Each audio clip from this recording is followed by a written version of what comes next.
దేవుని ఒక ప్రాముఖ్యమైన, ఒక అమూల్యమైన, ఆయనకున్న ఏకైక లక్ష్యము ఏంటంటే మనల్ని యేసుక్రీస్తు ద్వారా కుమారులుగా స్వీకరించాలి. మనము తన ఎదుటికి వచ్చినప్పుడు పరిశుద్ధులము, నిర్దోషులమై ఉండాలి. ఈ రెండిటి కోసము మన మీదున్న ప్రేమతో ఆయన ఈ జగత్తు పునాది వెయ్యబడక ముందే యేసుక్రీస్తునందు మనల్ని ఏర్పాటు చేసుకున్నాడు. ఇది ఆయన అమూల్యమైన సంకల్పం. మనము కుమారులుగా స్వీకరించబడాలి. మనం ఆయన దగ్గర నిలవబడినప్పుడు పరిశుద్ధులుగా, నిర్దోషులుగా ఉండాలి.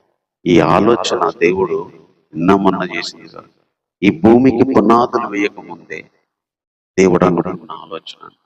ఇది ఇప్పట్లో వచ్చింది కాదు. ఈ సృష్టిలో ఏమీ లేన, సృష్టి కలగక ముందు దేవుడు అనుకున్న ఆలోచన.